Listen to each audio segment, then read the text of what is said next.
What's up, everyone? Welcome to the Black Belt Business Podcast. I'm your host, Eliot Marshall, and it is my goal with each episode of this podcast to share the stories, strategies, tactics, tools, and resources that will help you establish or grow your martial arts school. The Black Belt Business Podcast is brought to you by Easton.Online. You can find all of our digital courses, martial arts curriculums, and resources designed to help you enhance your business at Easton.Online. So without further ado, let's jump into the episode.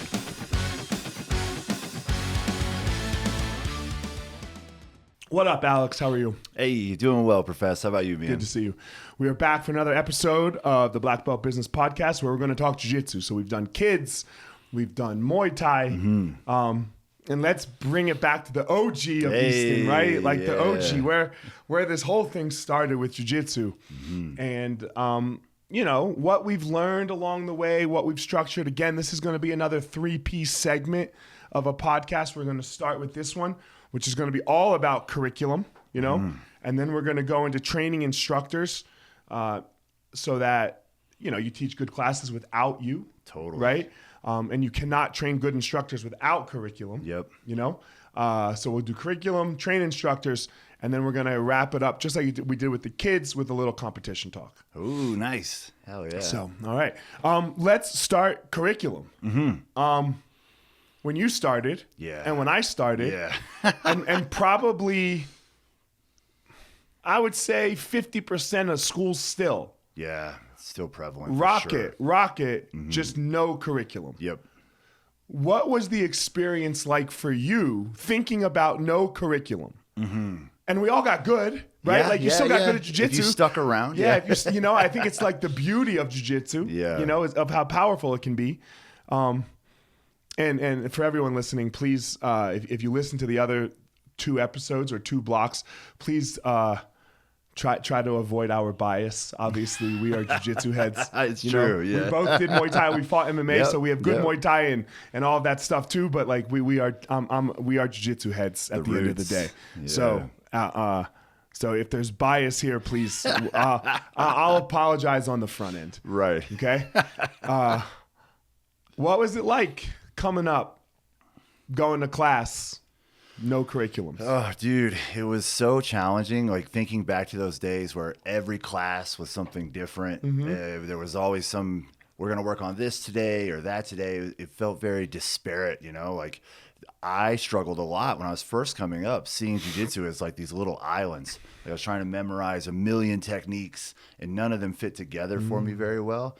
But like you said, like if you stick around, it's going to coalesce. Right. It's going to come together, but definitely different than the sort of tiered and structured approach we can use with a curriculum. I think you said a couple good things right there. One is we just learned moves. Yeah. Right? You learn this move. You learn these like 2 pieces of a move, like armbar and a triangle. Yes. Yeah. Right? And then tomorrow or you know, then the next day you learned how to escape side control. Like man, I'm always a fucking side control Nazi, you know? Like we escaped side control every day, which I think is very important. Yeah, like looking back at it, like I'm not mad at it, right? Because it's either going to get way better for you. Like if you get your guard passed, it was either going to get way better for you or way worse for you. And if you were on top in side control, right, it's the opposite, you know? So right, so I understand it now. But there was no rhyme or reason. Yeah. Right? There was no rhyme or reason. Yeah. So it was a collection of moves. And then I think the other really important piece, you've said it twice now, if you stuck around long enough. Yes. What are you saying with this? I feel like, you know, when we were coming up, there was a lot of like, you learn how to swim by jumping in the pool. Right. And you figured it out or you didn't, you know? And there was, I feel like there's this approach. I know it works because, like you said, everybody that stuck around did get better for sure. But, man, I think back to a lot of teammates that I've had over the years, and I wonder about, like, if they would have stuck around, if we would have been giving them the tools to succeed, you know, to help them take those steps. We're talking about beginners here. Yeah, totally. A lot beginners, right? Yeah, absolutely. A lot beginners. Like, you're so lost. Yes. And you're so scared coming in. Yep. That thinking like, what is the guard? Right. And now tomorrow I'm going to do side control. Exactly. And we were so rough back in the days, primitive. Yep. And I can remember talking to Anna and Dane about this like 3 years ago. North-South was called 69, right? Like, very different world. Yeah, you know? So like that wasn't super appealing to most people, male or female. Right. You know? So it was very, very hard for beginners to stick around. Yeah, totally. Because it was so crazy. Mm-hmm. Absolutely, man. And when you started, what was that flux of like in and out in the beginning? Like, oh man, like you said, it's intimidating. I can remember I showed up to my first MMA school or gym, and I left like 2 different times before I even went inside because I'm like, oh my God, this is so intense. Like, and you're an athlete. Yeah. I and came from 6'10". college basketball. Yeah. You're not small. Right. Like you probably beat the shit out of most people anyway. Yeah. But in my head, Right. it was so intense, and coming into it and then seeing that. Man, and something that I really like about the curriculums is, like you said, it gives us that big picture view. Like you're going to introduce, like it's the quote, right? Like the concepts are many, but the principles are few. Like when we have a curriculum, we can touch on these principles and the different ways they show up, like inside space, base, off balance. These are going to be things that the students get exposed to in the curriculum on purpose at a staggered level approach, so they can keep building on skills to where they keep that big picture view. What are we doing? What's the point of this? Right. How do we get better at the point while also memorizing all these infinite expressions?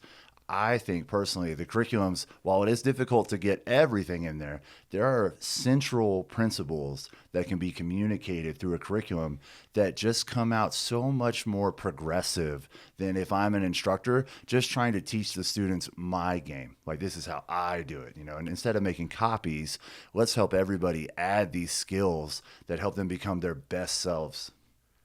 And like what you just said, that like copies. Yeah. I don't do anything like them all almost anymore. Yeah, exactly. Like, and the best student that I've ever taught is Anna. Yeah. And she's a 125-pound female. And, a little different game. A little different, right? If I think that I'm going to teach her to like camp in half guard, like I had like, so that is, a great way to think about it is it surpasses you almost. Yeah, totally. Right? It surpasses you. And I would say, and tell me what you think about this, like when you're making a curriculum, it makes you as the instructor actually do some work. You've got to sit down and think about, okay, like what does a student need in a fundamentals class? Yes. Right? In a fundamentals class. So that's my next question for you is like our approach, Easton's approach. When we're going to think about this, like most basic curriculum of a fundamentals class, what do you think, and what is our approach to a fundamentals curriculum in jiu-jitsu? It's a big question. For us, the roots of jiu-jitsu is, of course, self-defense. This is a martial art where we are protecting ourselves, right?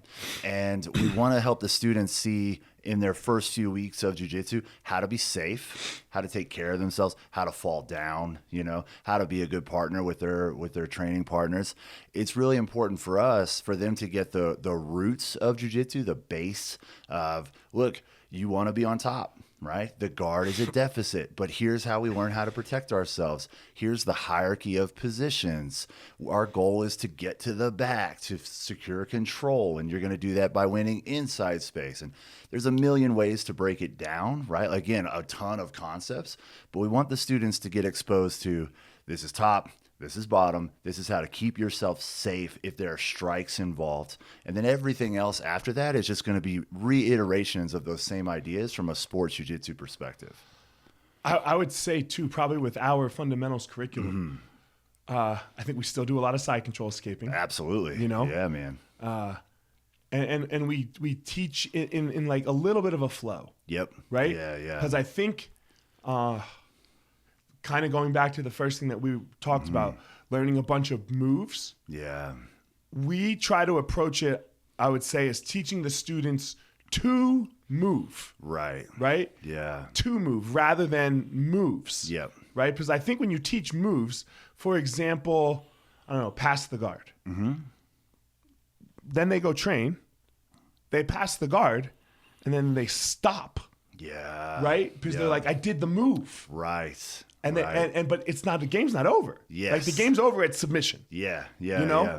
So this idea that we've come up with of teaching students to move rather than moves. Yeah. How do we see that? How do you see that? Man, I think it's a lot of times I'll use chess as kind of an analogy there. Like, it's important for the students at the fundamental level to get exposed to how the pieces move. But it's very important that we don't get people stuck looking at our finger while we're pointing at the moon, right? You can learn the techniques, but ultimately you're learning the principles underneath them that are going to allow you to approach the larger meta, right? There's this bigger schema of jiu-jitsu where we're trying to get control. We're trying to make our way to the mounts, put ourselves in the most safe position. And along the way, there's going to be submissions and sweeps when our opponents react. Those are going to be so many different expressions, right? But if we're teaching you to see this as a system and we're teaching you to see this conceptually, then once you pass the guard, you know, I need to get to the mount. Right. I don't want to just go to side control because I know my goal is to control this person and put myself in the most safe position while putting them in the most compromised one. And all of and I'm not saying we don't teach submissions. Obviously, we teach submissions from the start. Yeah, of course. Right? But all the really submitting people, that comes way later. In the game, totally, right? totally. You know, and like you'll make choices on how you do that based on your style and your body. Yep. You know, like I think I taught the Tariqa Plata for the first time in my life on Tuesday. Hell yeah. You know? Yeah. So like this kind of stuff is always innovating. This kind of stuff is you know? And the student will get to that, right? They'll get there where they're innovating. Yeah. You know, of how they do it. But in this very beginning level of curriculum, if you don't have it, the student just gets lost. Yes. You know? Yeah. And I think one of the big things that we see at Easton.Online, right, in working with other academies, is academies love just doing all levels. Yeah. You know? Yeah. I know what my feelings are. And we have all levels. Yeah, totally. Right? Like all of our schools have classes where there's all levels. Yeah, absolutely. But we've got these fundamental classes too. Yes. Right? With a fundamentals curriculum. Right. The idea of only doing all levels, where do you see the issues with that? Like you said, like there is a time and a place. Yeah. And there's a place on the schedule for it for sure. I would be hesitant for it to become the bulk of your class load. I would worry about students on both ends of the spectrum. The students in the beginning, they're probably getting exposed to jiu-jitsu that's a little bit difficult for them to understand and conceptualize. Right. So it's going to be harder for them to keep progressing, just to see the big picture. And then the same thing for your senior students. You're in there. If it's an all levels class, you might get partnered up with another white belt, which is fine sometimes, you know, but if that's all it ever is, man, jiu-jitsu, like you said, we have to be learning how to play the game ultimately, like our best version of ourself, our own jiu-jitsu. So when I'm in an all levels class and I'm only training this level of technique, I could get stuck there. You know, and now I start losing my innovation. I start losing the challenging things that push me to progress. I think X Guard's a great example. X Guard's way too complicated for a first month student. Right. Yeah. Right? And it's way too basic for a purple belt. Yeah. Right? Like just the first entry. You know, they've been doing X Guard for a minute now. Right. And I think on both ends of that, or even in an advanced blue belt, it's way too basic. Right. You know, you need more than X Guard. Yes. You know? So you get stuck in that, all right, this class is for 3-stripe white belts. Yes. Yeah. You know? Right there. Because you're like, I don't want to show too much because I don't really have a curriculum. I don't want to show too little. Yeah. And now here you are teaching to, and that's where you just see these schools with, you know, 3-stripe white belt to, let's call it 1 to 2-stripe blue belts. Yep. A ton of them. And everyone else quits. Yes. Right? Because of their lack of curriculum. Right. You know? Because it's too much Like, could you imagine talking to somebody about X-Guard on their first day? Yeah. What the fuck are we doing? Right. You know? And then could you imagine every day you go into class as a brown belt doing X-Guard? Yeah. You're leaving. Yeah. You're not making it to brown belt. Yeah. We want to be challenged. Right. We want to be pushed to grow. We want to be challenging ourselves to learn new things. Yeah. But that has to come, in my opinion, that has to be a really controlled flow. You can't swallow the whole river at once, right? Right. But man, you got to keep giving me something or I'm going to feel like I'm going to stall out and my interest will definitely get pulled in a different direction. So talk about our flow. We talked about fundamentals a little bit, right? Very self-defense focused. Yeah. Yep. We got one more thing to talk about in fundamentals. Yep. And this is a controversial one. People hate this one. Oh no. boy. No full live training for us. Yes. Right? No full live training in Yeah. our fundamentals curriculum. God, we must be raising pussies. Just terrible. Okay, so yes, I really enjoy students that get to experience the point of the game before we throw them into the water and they have to swim on their own, right? I think it's really important to get exposed to here's how these pieces look under tension, under stress. We're going to do predetermined winners. We're going to do positional training with 50% resistance to where it's not a live go. It's going to get to work. But man, again, it's just a staggered approach. We're just allowing that student to get to feel positional training because learning how to live train is a skill too, right? We have to understand how that works. There's so much to learn. Again, I don't want to turn the faucet on full speed and you just get overwhelmed because you're going to miss major points that are going to hurt your development later. You made me laugh. I know I'm digressing here a little bit when you say turn the faucet on. Kanan asked what waterboarding was a couple months ago. And he was like, I want to try it. So I thought I waterboarded my own child. Oh, wow. And look, it's a good example of what we're talking about. Okay. He lasted one pour. Yeah. Right? He lasted 10 seconds. Like not even, right? Right. Because I turned it on full go. Yeah. And it's too much. Yes. Right? Yeah, It's too much. Yeah. And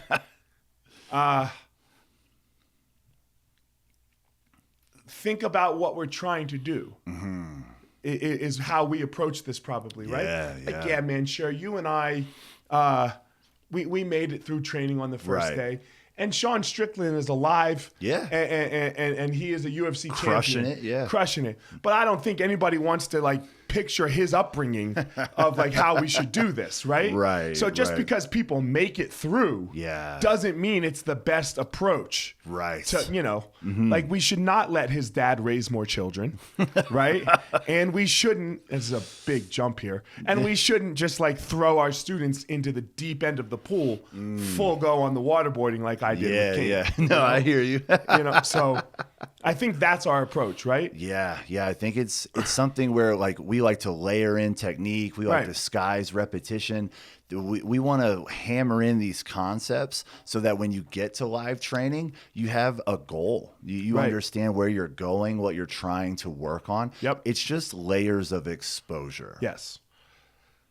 Our second layer, intermediate level. Yeah. What happens in our intermediate level curriculums that is, let's say, different from our fundamentals level curriculums? Yeah. Well, like you said, this is where they're going to get introduced to live training. Okay. And at what point is this in their journey? For us, it's their second stripe on their which white is belt.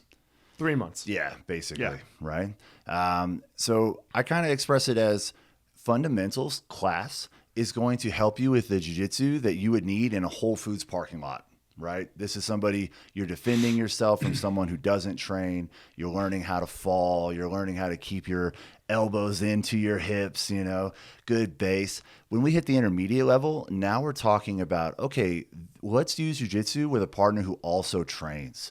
Now we have to understand how to defend guard passes, how to keep the guard alive. These are things that don't necessarily come up in a self-defense scenario because it's just not as they're not going to hit you with a leg drag in a Whole Foods parking lot, I hope not. I really fucked up if that. If I feel somebody, fucking long step passing, in Whole Foods, we blew it. I'll just be like, hey dog, we don't need to do this. Yeah, let's walk away. Yeah.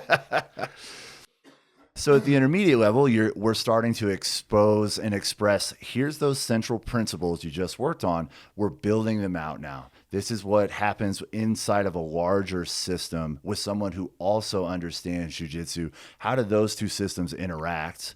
How to manage the pace. So you're getting introduced to things like true positional training in intermediate, where now it's not a predetermined winner. You and your partner are going to work on this. They're going to expose the gaps. They're going to show you where you don't understand the technique. It's not going to work every time. Right. But we've built up so much resiliency up until this point that's not going to crush the student. Right. They're not going to feel like, oh, I'm so terrible at this, I'm going to quit. They're going to see it as a challenge. Like, this is a puzzle, a problem that I can solve. I just have to keep showing up to class. Yeah, in fundamentals, 30 seconds under side control, you trying to get out, and somebody giving you 50% and you're not getting out, that's hard enough. Right. Right? Oh, totally, yeah. And now in intermediate level, we're starting to look at, like, one, probably more of the game of jiu-jitsu. Yeah. Right? Mm-hmm. Like, we're going to start introducing daily Hiva. Yep, This is where X-guard might come in. Yeah, you know, hand trapping from the back attack, maybe. Yep. Right? Yep. Like, man, if you need to hand trap somebody in a fight, you again, you blew it, right? Yeah. You blew it. Like, they're gonna stick their neck up, just choke that motherfucker. Yep. You know, and that's fundamentals. Yeah. Now we're starting to play the game. Yep. Right. This is, you know, the sport jiu-jitsu aspect. Mm-hmm. What is your? I get so frustrated with this too. Sometimes when people start saying that, like, you just do sport jiu-jitsu. Yeah. Now, look, there is some of that. Right. But sport fucking jiu-jitsu is going to make you be able to whoop someone's ass, too. Oh, yeah, dude. Yeah. We see Baron Bowls in UFC fights now. Right. You know, Yeah. like, it's definitely, for me, I try to express it as, I think jiu-jitsu works better when we hold it in 3 different views. Okay. But all at the same time, right? I think we need to look at jiu-jitsu as a self-defense art. I think this is the roots of jiu-jitsu. This is the base of everything that you're going to learn. Even the Berimbolo is coming from these ideas, these principles that you learn at the fundamentals level, right? Same principle. Yeah. Right. Yeah. And then from here, the second view is sport jiu-jitsu. I think it's very important for a martial art to have a sport aspect because it keeps it alive. It keeps it innovative. It doesn't become something like a dead document in a book. Like, this is how you do this. Maybe, you know, we need sport jiu-jitsu. It keeps us honest. It's an innovation engine, right? Where we're starting to really see these are how these things work together with real life consequences. Right. And for me, that only works if you're also able to hold the self-defense aspect of jiu-jitsu, that view, at the same time. If you go to the jiu-jitsu tournament, you're going to get 2 points for knee on belly because you're doing some real work there from a self-defense perspective. You're very safe and your partner is very under control, right? The points are re-emphasizing the self-defense that we learned in the beginning. So the 2 views are they share the same path, right? And then overarching for me is the third view of viewing this is a martial art. This is a system that's going to help you develop as a human being. And if you're really focused on that, no matter which view you're in, whether we're talking of a self-defense technique or a sport-specific technique, as a martial artist, you want to hold yourself to the highest standard. You want to chase excellence. You're trying to improve your technique. Holding all 3 views at the same time, to me, gives me a more complete view to where I don't have to exclude something like, oh, that's sports jiu-jitsu. No, man, that's important because that's helping keep the martial art alive. That's helping me develop as a human being. And ultimately, like, that's the goal, right? Like, we want the jiu-jitsu to be something you can do for the rest of your life. For sure. That's going to change how you operate and interact off the mats as well. 100%. Our last level is advanced. Yep. You know, before we go to advanced, because it's just popped up in my head here, how does these 2 curriculums that we've talked about already, how do we rotate them, right? Like, you know, like what's the length of the fundamentals and how often does the class change? You know, you see people do A days, B days, things like, right? Like and then the same thing with our intermediate level. How do we approach the timing and length of these 2 programs? Yeah, so like you mentioned earlier, fundamentals is meant to be an exposure level. It's meant to help you learn the things that are going to keep you safe so you can be become a student of jiu-jitsu. So these are going to go relatively quick. There's a lot in the hierarchy of the positions that we need to expose you to.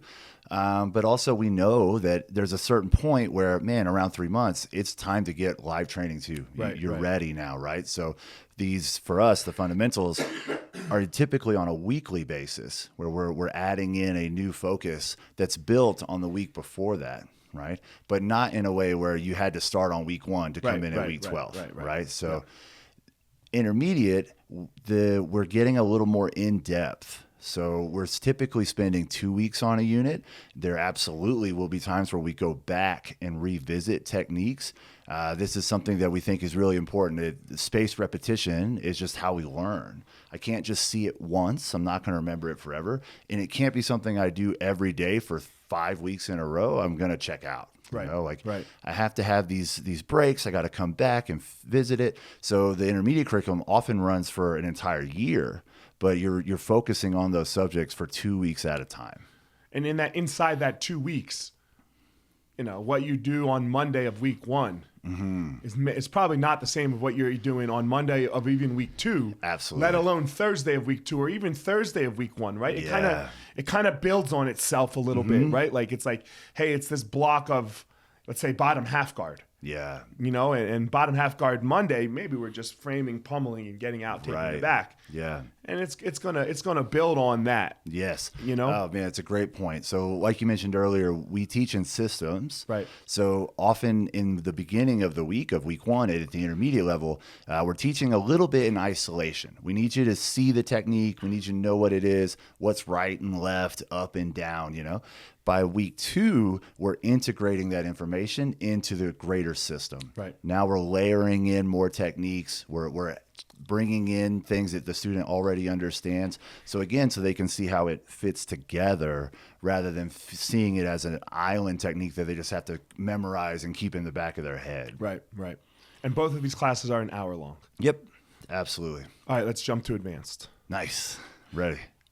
We don't do like an advanced curriculum for like, hey, so let's be clear. At Easton, any school you go to, Monday through Sunday, if you take a fundamentals class, it's the same at every Easton. Right. If you take an intermediate class, it's the same at every Easton. Does not matter. Yep. Sure, instructor flair, things like that, right? But there's not a buck and roll, mount escape at Littleton and Toriando passing the guard in Centennial. No, everyone's doing the same thing. That is not the case with advanced. True. We give some instructor choice here. Yes. Right? What is our approach to advanced curriculums? Well, we have a structure, right? We have a class structure that we want all advanced classes to follow. But like you said, there's some room here now at the advanced level. And this is like we had talked about earlier. At the fundamentals and intermediate level, you're learning how the pieces move, but not necessarily how they're going to move together for you. Right. And at the advanced level, we need the advanced instructors to be reading their rooms. It's a one big student, right? And we got to be helping them grow, taking all these building blocks they brought with them from fundamentals and intermediate and turning them into their games, their systems that they play. The specialties start to show up in advance. The different systems start to show up. And yes, there's preference there. Like we have to be really honest with our instructors. Like you're not trying to clone you. You know, your students are going to play different games. Like there are going to be things that are slightly different there. But again, the core principles are going to be the same, right? I think to be a very good advanced instructor, you have to do a lot of studying. Absolutely. Always. Because you can't do this clone thing. Yeah. Right? You just can't. And it can't just be your game. Right. Like you do, I do. We have to teach so much stuff that I don't do. Agreed. You know? Like I just don't do it. Yeah. Like it's not, I'm 46 years old.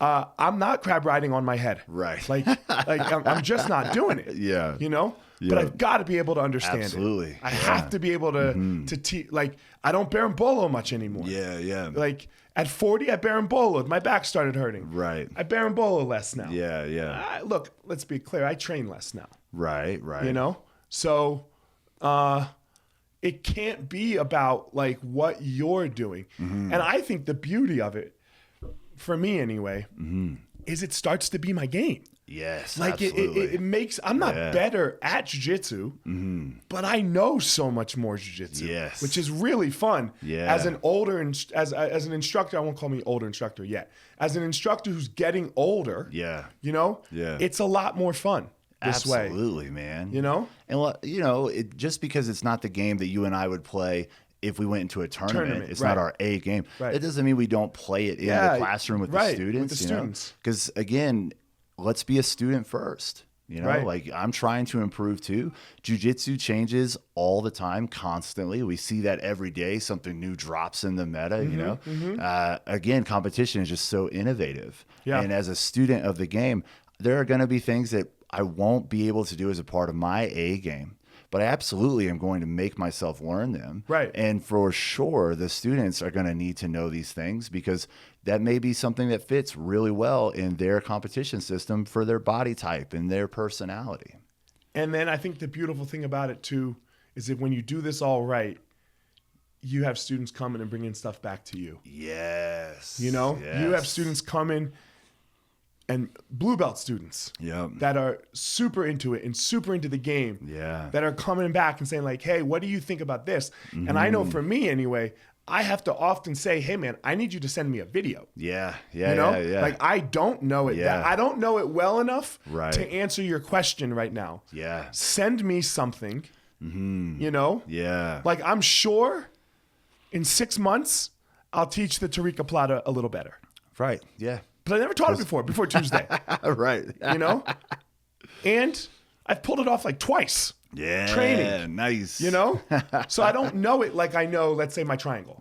Which I can't even do anymore. I can't triangle from the bottom. What? Your neck. Man, it hurts your my neck. back. Oh, your back. If my back stays, like to really finish that thing well, right? You have to have your hips off the ground a little bit. Triangle, If my hips are off the ground like that for more than 5 seconds, I'm letting go. I feel that. Like teaching the triangle, I don't teach. Like when I have to teach triangs, I have to use an uke. I have to be like, hey, you're gonna do this. I'm gonna walk you through it because my back's too bad. You know. So anybody that wants to offer some free stem cells or some shit, at Fire Marshall 205, hit me up at Easton.Online, whatever you want. So. But yeah, I think it's great when that happens with these students, you know? Yeah, man. And if you do curriculum right, and I think this is a piece of doing curriculum right, that students see how it builds and see how it's always learning and see how it's evolving and it's not dead. It almost goes away from this guru thing. It takes it out of that. Because they see you as the advanced instructor trying to improve and get better and all these things. Oh, dude, I think it's so important. It's so important. Like as the advanced instructor, you have to set that standard, like that you're learning too. You know, you don't have this all figured out. That's just impossible now, right? Like, and like you said, like it's something that helps us as the instructor getting the room to treat jiu-jitsu in this way as well. Like you can constantly improve. There's always something to get better at. This is something that it takes a little bit of an ego check. You know, we got to talk to our advanced instructors sometimes. Like, yeah, man, somebody's going to come in and show you something and they're a blue belt. And that's okay. Go learn, like go add that into the game. Because again, like when we talk about competition, this is something, there's going to be things that show up in a competition match that are going to come back to your room and everybody's going to learn it together, right? We're all going to get better at it now. And now our whole school can do this thing that you got tapped to one time at a IBJJF Open, you know? And again, like it's just this idea of constant improvement, beginner's mind. The chase of excellence always. Yeah. That duality of perfection and excellence. And one thing, the thing you said about the curriculums, I think this is really important. We have to see our curriculum as a living thing. This is not something that you wrote down once and it's going to be set here forever. We record our curriculums modular now. So when a technique innovation comes around or a new system comes around or more efficiencies are available, we can go in and make those changes immediately. Like we want to be able to keep our curriculums living and updated so they're useful for jiu-jitsu today. Yes. Anything else on curriculum? Anything we missed? I don't think so. All right. Guys, look, when you become a member of the Easton Accelerator program, you get all of our curriculums. Nice. From Little Tigers all the way through advanced, well, not advanced jiu-jitsu, but we're coming with something big with advanced jiu-jitsu. It's going to be cool. We're coming with something large. Yeah. But through our intermediate level of all levels of curriculum, and it's just to be a member. And it is not like just this written out thing where it's like, hey, this move. We have, like Alex said, we have it all videoed, modulared out this week, timed out. Like you teach this for this amount of time. Yes. You know? And we have it all videoed for you. It will get emailed to you every week. So that you have it. So again, if you're interested in curriculums or anything like that, Easton_online. I'm at Fire Marshall 205. This is at the Shaved Gorilla. I saw your wife changed hers. She's doing her own thing now. She's very professional now. Yeah, she's very professional now. So that's where we are on curriculum, guys. We are going to be back next episode next month with training our instructors.